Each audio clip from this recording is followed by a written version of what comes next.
Sheesh, what's going on? It is your boy, the Master of Coin, with my guy Ty. Come on, man. Really know how it goes. Sheesh, we just met up in Bangkok, Thailand, and we're about to drop some crazy mindset gems, strategy gems to literally take not only your trading, but your online business, your hustle to the next level. That's so it. sit back, relax. We're about to get into this, man. Sheesh. Okay, so obviously, you're a young entrepreneur. You're killing it right now. You're doing really well. So introduce yourself to the guys and let them know a bit about yourself. Cool, guys. Nice to meet you. Obviously, my name is Ty. I'm 22 years old. I came out here to Bangkok, Thailand about 8.5 weeks ago when I was fresh 21. I'm from the UK, so I know my boy here is from London as well. I'm from just outside of West London, actually, so I'm not going to claim that I'm not from actual London. But yeah, I kind of went to college in London, had my job. I was working a full-time corporate job in central London, right next to Regent's Park.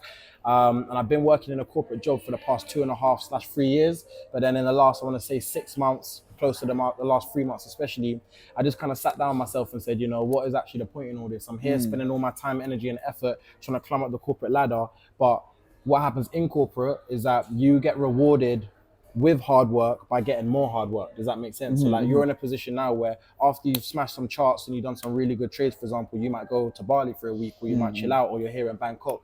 But when I was working in my corporate 9-to-5 job, I literally got rewarded after doing so much hard work with, okay, Tyler, here's some more projects for you to work on, to the point where I'm just working overtime, not getting paid for it, and it's just not very fulfilling. So I'm young, I've got my whole life ahead of me, I ain't got no kids, no mortgage, so now's the exact time when I should be taking a risk and doing everything that I can to go and build the life that I want. So that's exactly why I'm here, man. So That's it, man. That's it. Cool. You was working in corporate, Yeah. and you didn't like the fact that you're putting all this work and you're just getting more work, more responsibility. So then, what happened? So ultimately, what do you actually do now, and how did you transition from corporate to now full-time traveling the world? Good question, man. So originally, let me take you back to what I was doing in my 9-to-5 job. So I was working for the 5th largest marketing company in the world.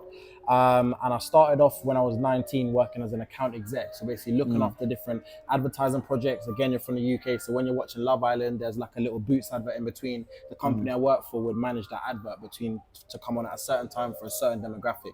Cool. After about 1 year of me kind of putting my head down and working hard, building my kind of corporate brand, I was then able to go to a private networking event where like senior leaders from my company were going to be. I was sitting on a round table, happened to just be right next to the CEO. It's not every day that someone who's entry level gets to sit and rub shoulders with the CEO of the company. So I used that as an opportunity. What I did was I kind of pitched to the CEO at the time and said, hey, let's call her Karen. Hey, Karen, I'm working for your company. It's an amazing time here, but I think there's so much more that we could do, especially in that field around young people. So again, I'm 22 now. I'm a Gen Z, you're a Gen Z. So I said to her that so many different Gen Zs are joining the business and leaving after 6 to 12 months because they don't feel like they can kind of assimilate into the working world and actually connect with the culture of the workplace. So I said, what would it look like if I could move into a certain position whereby I could stop Gen Zs from leaving, which ultimately would be benefiting you because you'd save revenue in terms of turnover, hiring costs, etc.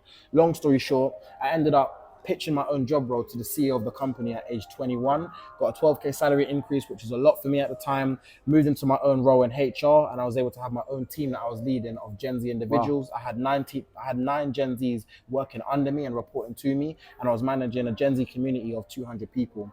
How that transitioned into where I'm at now in Thailand is I sat down one day and kind of broke down the different skills that I had that allowed me to fulfill my day-to-day job. So working as this Gen Z advisor, which is what the role was called, essentially I was kind of like a community lead where I led hundreds of Gen Zs. I did public speaking internationally and across the different offices in the UK. That manifested into me breaking down the exact skills that I used to fulfill this job, which were project management, change management, conflict resolution, leadership, team delegation, all these different things, that interpersonal skills, a lot of these skills that I kind of put together in a sandwich to allow me to do my 9-to-5 job well. So then as I transitioned and thought, okay, cool, I want to be able to move abroad and sustain myself somehow, I asked myself, how can I build an offer online from the exact same skills that I'm doing right now? And the first thing I did was I built this community. I've got an online community whereby I teach other people how they can leverage their career and go from corporate cage where I was stuck in my 9-to-5 job, don't know how to get promotion, don't know how to get more time back and kind of be remunerated in accordance to the amount of value you bring to the company. And then I transitioned into teaching people how they can build their own online offer as well, basically. So that's kind of how it manifested into me being in a position where I'm able to move abroad, plus social media, which we can talk about as Yeah, well. of So course. that was my thinking at the time, bro. That's great. And I like that you mentioned skills. Yeah. Because I feel like a lot of people these days, they're not focused on learning the correct skills, or they're not giving themselves enough time to learn the skills. So Yeah. like, how long would you say it took you to really develop those skills to that point where you are today, obviously? Good question. So I would say it took me the amount of time that I was working in that newly found role I was in, which was for about a year and let's say about 14 months. So over 14 months of me really sharpening the axe and getting good at my role, to the point where after 1 year of me working in that job role as a Gen Z advisor, I reduced Gen Z attrition in my past company from 13% at the start of 2023 to 6% by August 2023, Wow. which actually transitioned into me saving the company £590,000 in hiring costs. That's how much I saved in actual cash money from reducing the amount of young people leaving. So then that for me was a brilliant case study to say, actually, you clearly have some skills to be able to generate these results for your organization. Yeah. So then it was a question of how can I use these skills and bring it internally, and I can fulfill these skills for myself and be able to be remunerated at a higher rate, or at least be more fulfilled in doing so, compared to doing it for my corporate job, whereby I was saving a company over £500,000 a year and I couldn't even get a pay rise or a promotion of 5% and I'm on a 30k salary, for example. So that's what that looked like for me. Yeah. So because obviously you was doing that, you're building your skills, you're working really hard, and you was like, wait, I just don't feel like I'm rewarded. So then you transition to what you do now. So could you explain a little bit more about exactly what you're doing, how it happened, and the journey you had? Because your journey is crazy. Yeah, it's crazy, man. So if I'm being honest with you, I didn't actually have a set plan before I left the UK. So I kind of cut off my main revenue stream, which was obviously my 9 to 5 job. So you just left? I just left. Like literally. no notice? Or? No. I'm not that bad, man. So I handed in my resignation, had 4 weeks left until I actually had my last day. But I didn't have any physical plan B. I didn't say, okay, I'm leaving this job and I'm going to jump into this. I just knew I'm quitting my job. I'm going to go and chase my dreams. Whatever it is that manifests, I'm going to give it 200% and put my all into it. Early nights, late nights, early hours, that kind of, you know what I'm trying to say? Of course. So, long story short, the things that I'm doing now, I was presented with an opportunity to really kind of leverage my social media, which I was doing. So I left the UK on about 3,500 followers, 10,000 followers on TikTok, which is just kind of standard. I wouldn't even say average, like it's not that difficult for people to achieve. Anyone can do it. In the past 7 weeks, I was able to increase my following on Instagram alone by 24 or 23,000 followers. Wow. Just by consistently showing up for myself every day. In how long? Religiously posting about 7 weeks. 7 weeks. Yeah, Wow. yeah. So it's crazy. Like even today, I made a post on my Instagram saying that I average about 1,000 followers on Instagram every week. Wow. So I don't know what the numbers is because my maths is bad, but like that's a couple hundred followers a day. Do you know what I mean? So I was really going all in on my social media, building my personal brand, and now I'm at a position where that has allowed me to kind of sustain myself through monetizing online, just being online and documenting myself through TikTok creativity program or Instagram, different ways I do that funnels into my community, or even just YouTube, for example, in kind of ad revenue and stuff like that. So there's a couple other ventures I'm going to be looking to get into in the next few months, but that is kind of those are the opportunities that presented itself to me just through me showing up, working hard and having work ethic when I transitioned to coming out. So you basically said, okay, I'm quitting my job, but you picked one thing, which was social media. And through obviously we'll talk about the work ethic and what it actually takes in a minute. So a lot of people, they see where you are now and they just think you got there overnight, But like what, for example, when you were actually so you said to yourself, cool, social media is the one thing. Yeah. Was you doubting yourself at any time? Did you think that? Of course. And how did you deal with that? Every day, if I'm being all the way real, every day I doubt myself, bro. Like on a Even now? Now, bro. Every single day I wake up and I'm like. Even though now you're living your dream. Yeah, bro. Even and though you're still now doubting I yourself. still have that kind of imposter syndrome, and it's like, damn, bro. Like, how do I even articulate it? Am I really, not gonna say am I really that guy, because I still have a delusional level of self-belief in myself, but like, is this working? Every day I wake up and ask myself, you always have those low vibrational thoughts that come into your mind and you're like, damn, like, did I make the right decision? Is this working? I haven't seen my mum in months on end. I haven't seen my granddad, he's at home. Did I make the right decision in coming out here? So to answer the question, every single day I doubt myself. Wow. Every single day it's a mental battle. But at the same time, like I said in the video you done on my channel, you still need to feel What's your channel? At Tyvelli. So if you just type in Tyvelli, Tyvelli, that's my username on every single social media. So show some love, guys. Appreciate it, man. But what was I trying to say? So you do the self-doubt, right? Yeah, And how you dealt with that? Yeah, so I deal with self-doubt by outworking my self-doubt. Ooh, So I'll just be I like honest with that. you, bro. Like every day I wake up and I doubt myself, but I do so much work, let's say in this one stream, which is social media, that I literally outwork my self-doubt by the amount of numbers and actual results that I'm able to achieve. So if I wake up in the morning, or this morning, for example, I was like, rah, like, is my social media actually going to sustain itself? Is it going to work?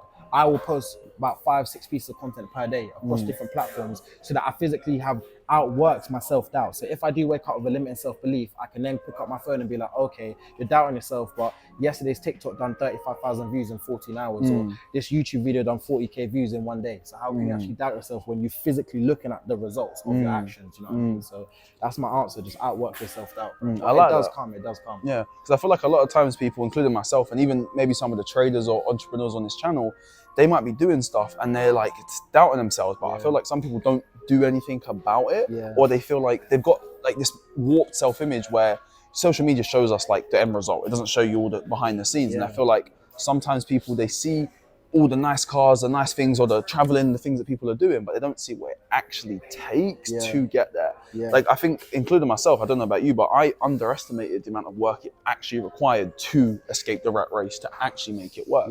So bring us into like your day-to-day. You know, obviously you're traveling, but are you like having fun all day, drinking all day, partying all day? Like what's your actual day-to-day like? So like, I was just telling bro off cam, so normally for the past 3 weeks, I've woken up at 4 a.m. every day. 4 a.m. No bullshit, 4 a.m. every day, and I'll go to bed at about 10 p.m.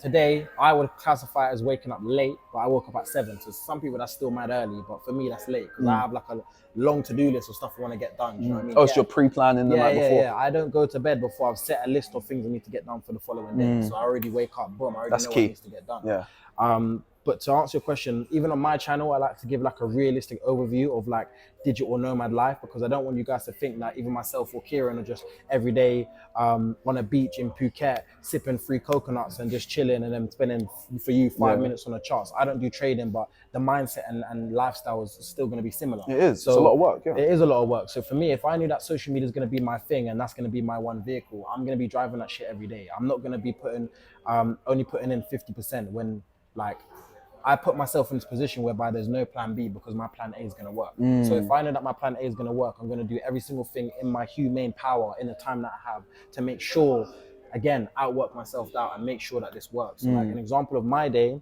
I woke up this morning at 7 a.m., had my 2 coffees. I don't have my actual first meal until about 1 p.m., 2 p.m. Start working. Any reason or? Not really.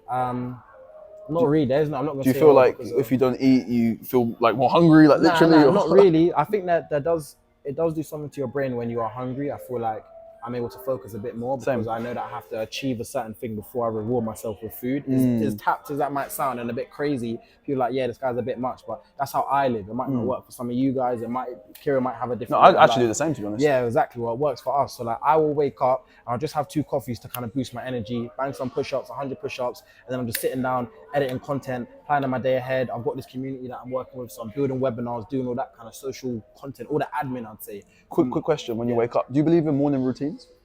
Because I see some people have these mad, extravagant routines, you know.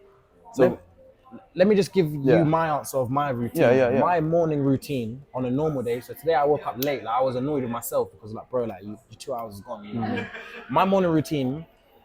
Alarm's going off at about 4:15 a.m. It's on the other side of my room. So the first routine is to wake the fuck up, bro, and like, turn off my alarm. Yeah. Then I go. And you purposely put it across the room. Yeah, purposely put it where it's not in arm's reach because I know how I am. If it's within reach and my eyes are still closed off, and then it's 8 a.m. 4 hours is gone. So I wake up.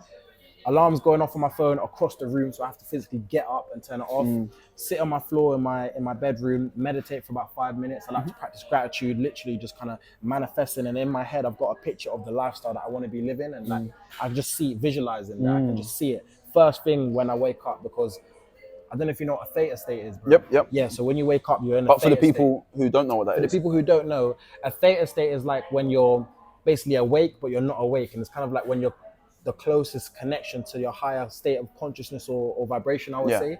So when you're in your theta state, your energy is a lot more powerful because you're kind of like in between two realms, you could say, the physical and the And spiritual realm. you're That's why I in like this state when you wake up. yeah, you're in this state as soon as you wake up and just before you fall asleep, like just before you fall asleep. So once I'm in that theta state, I'm visualizing because the energy, in my opinion, is the strongest. And then after, hit the shower, quick cold shower. Only take cold showers since I've been here in Thailand.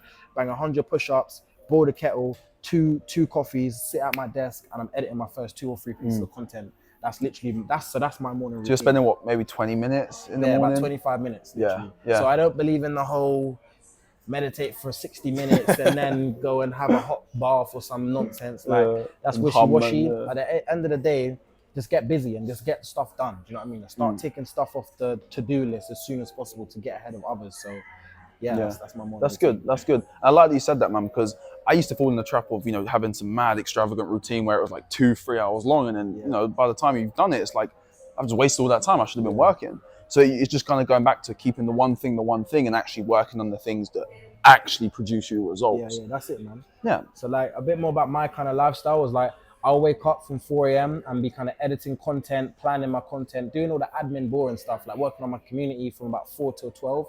And then from 12 midday to about 6, 7 p.m., I'm out like I'm out now, filming content, meeting new people, networking, just being outside the house and shooting content. And then in the evening, I might edit my first piece of content, or I'll just kind of have some downtime from about 6 p.m. I'll eat, might go to a night market, get some 100 baht noodles or some shit, come back at 9 p.m., one YouTube video, it's 10:15, I'm in bed, same shit the next day. So how many hours would you say you actually dedicate towards your craft every day? Good on question. average? Maybe including about, filming, editing.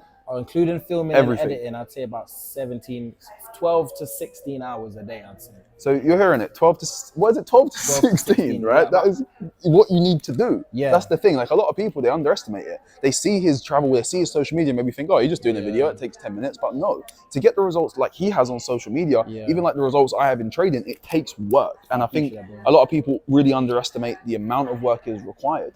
So I really appreciate you shedding light on that and actually showing people what it actually takes. Because on that time, you are still doubting yourself. But you're creating the right mental framework and just outworking your self-doubt so that you're actually getting the results. That's it, man. And I want to add as well on top of that, like I'm in a position now where I'm very grateful, whereby I choose what sort of things I do for as my craft, should I say. So like creating content is my craft, but it's not like when I was in the UK and I had to answer meetings or be on a call or do some dead spreadsheet I don't want to do for a client I don't like, to give to a manager I don't like as well. Do you know what I mean? So like me being productive is me filming content. There's going to be someone who's watching a video now like, oh, bro, he's not really doing nothing, he's just filming himself. But if he was to ask, I wouldn't even call myself an influencer, because that's cringe. But let's just say I'm a content creator. I create content every day. If you ask someone who does that as like their kind of full-time craft and or hustle, it is work. Because what about the days when I'm tired, I can't be asked, I have to travel somewhere, I have to actually bring a certain type of energy, then I go edit, it's long, do you know what I mean? And these things take hours. So I would just say that I'm grateful where I'm in a position where I get to live through my passions, and me creating content and documenting my life makes me happy, bro. Do you know what I mean? Like, it fulfills me as an individual, but I'm not going to subside the fact that it is a lot of investment and commitment to do it and do it well. Do you know Of course. I mean? So that's what I would say. Yeah, of course. And I think everyone can learn from that, because there's going to be times, like you said, where you doubt yourself. And even if it's trading or entrepreneurship or any business, anything, there's going to be those times where you're doubting yourself. There's going to be those times where you feel like you can't do it, and you may not even want to do it at points, but you push through it, which is great. I mean, I commend that. Man. What advice would you have for yourself, let's say, going back when you started? What, when I started creating? So the point when you said, okay, I'm going to quit my job and make this work, what advice now, or things that you know now, do you wish you knew back then? Ooh, that's a very good question. The things that I would tell myself when I first started this journey. Let's say specifically more in terms of like mindset, belief, cool. like mental skills, personal development. I would tell myself, it's going to work. It is going to work. I would tell myself, be more delusional. And I would tell myself, if it's been done before, it can be done again. Those 3 things. So just to elaborate, like I said, I have self-doubt every day. I'm not going to come on here and be like, oh yeah, like some mad arrogant guy. Yes, I am arrogant to a certain extent, but I'm still real. Do you know what I mean? So like, I do have self-doubt. And sometimes that self-doubt is quite powerful, because you got to understand that when you're taking this journey, as we are, and when you started out as well, you're on your own. So I'll give you an example. I'm going back home now. I've got 2 meetings. I'm going to edit content. I'm on my own for the rest of the evening. So it's not like if I'm feeling low or if I have a bit of burnout, I can go chat to Mumsy and we can, Caribbean, we'll listen to some Beres Hammond, some Bob Marley, and then get in a good mood again. It's not like I can go down the road to Link the Mandem and go for Nando's, and they can be that kind of pick-me-up. I have to be my own pick-me-up. So I would tell myself to believe in yourself more, to kind of compensate for the other people you don't have around you immediately when you kind of make this decision in your life. Because now I've got networks, I've got you here, I've got banks, I've got other people, but it's only like in the last few weeks I've had this where I can kind of have these open conversations. Before the first 6 weeks, it's just me and my grind. It's just literally just me going out there, creating content, meeting new people, trying to make this dope content. So it's very taxing on the mind, because you have to be such a strong individual to kind of be your own I have to be my own pick-me-up, literally. The second thing I would say is be more delusional. I'm so delusional to the fact now that I know that anything I do and put my mind to, I will make it work. I don't care what it is. Anything I commit myself to, I'll make it work. And was you always like that?